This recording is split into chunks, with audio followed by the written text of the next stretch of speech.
بسم اللہ الرحمن الرحیم۔ السلام علیکم ورحمۃ اللہ وبرکاتہ۔ پیارے دوستو، آج کی اس خوبصورت ویڈیو میں ہم آپ کو ایک ایسا واقعہ بتانے والے ہیں کہ ایک غریب کو پیڑ کے نیچے سے کیسے خزانہ ملا۔ تو اس ویڈیو میں آپ انت تک بنے رہیے دوستو، آپ کو پوری واقعہ سننے کو ملے گا۔ پیارے دوستو، پرانے زمانے کا بات ہے کہ دو بھائی ایک ہی گھر میں رہا کرتے تھے۔ بڑا بھائی جو تھا وہ بہت ہی چالاک تھا اور اس نے چالاکی کے ساتھ تھوڑی دولت جمع کر لیا تھا، اور چھوٹا بھائی کسان تھا لیکن وہ بہت ہی محنتی اور خوددار تھا۔ پیارے دوستو، وہ خوددار تھا، وہ اتنا محنت کیا کرتا تھا اور اس کے بعد بھی اس کے کبھی اتنی پریشانی اور تکلیف آ جایا کرتی تھی کہ جس کی وجہ سے اس کو اپنے بھائی کے پاس جانا پڑ جاتا تھا۔ جب وہ اپنے بھائی کے دروازے پر جاتا تھا تو اس کا بڑا بھائی اس سے ناراض ہوتا تھا۔ تو پیارے دوستو، اس نے ارادہ کیا کہ میں یہاں پر رہ کر بہت دنوں سے اپنی قسمت اور محنت کو آزما رہا ہوں۔ میں کسان ہوں، کھیتی میں اتنا محنت کرتا ہوں، پھر بھی مجھے اپنے بھائی کے دروازے پر جانا پڑتا ہے۔ اس نے ارادہ کیا کہ مجھے شہر جا کر اپنے مقدر اور قسمت کو آزمانا چاہیے۔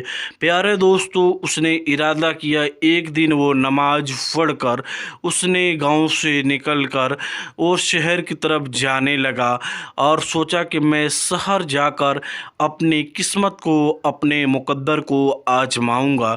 پیارے دوستو، جب وہ شہر جا رہا تھا تو راستے میں اس کو ایک بادشاہ کی محل تعمیر ہوتے ہوئے اس نے دیکھا کہ محل تعمیر ہو رہا ہے، اور ایک طرف سے تعمیر ہوتا ہے اور دوسری طرف سے وہ محل جو ہے وہ ٹوٹ جاتا ہے۔ یہ ماجرا اس نے بہت ہی دیر تک دیکھا۔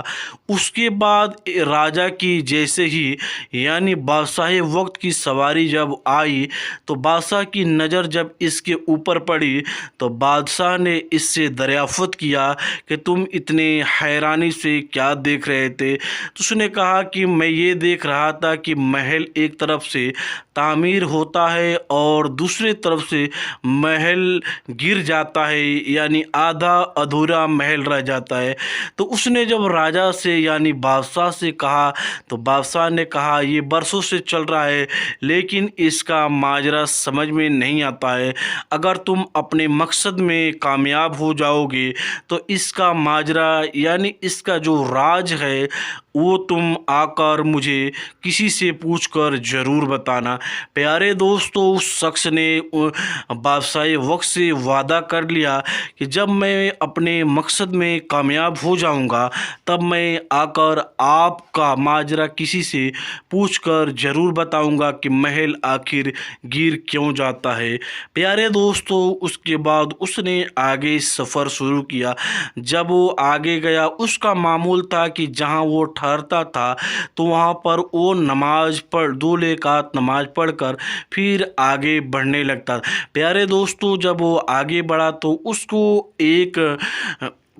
ایک نظر آیا، تالاب نظر آیا۔ تالاب میں نظر آنے کے بعد سے دوستو اس نے وضو بنایا، اور بنایا تو اس کو ایک حیرت انگیز مچھلی دکھائی دی جو بالکل ہی کالی تھی، اور اس کو اللہ نے زبان دے دیا۔ اس نے اس شخص سے کلام کرنا شروع کر دیا کہ اس نے پوچھا کہ تم آخر اس طریقے سے کالی کیوں ہو؟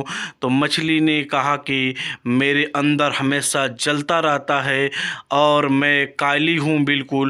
اگر تم جس مقصد سے نکلے ہوئے ہو، تمہارا مقصد اگر پورا ہو جائے گا تو تم آ کر میرا مقصد کسی سے پوچھ کر بتانا کہ آخر میں کالی کیوں ہوں، اس کا سبب کیا ہے۔ پیارے دوستو، اس نے ان مچھلی کا بھی بات سن لیا اور سننے کے بعد سے آگے سفر شروع کیا۔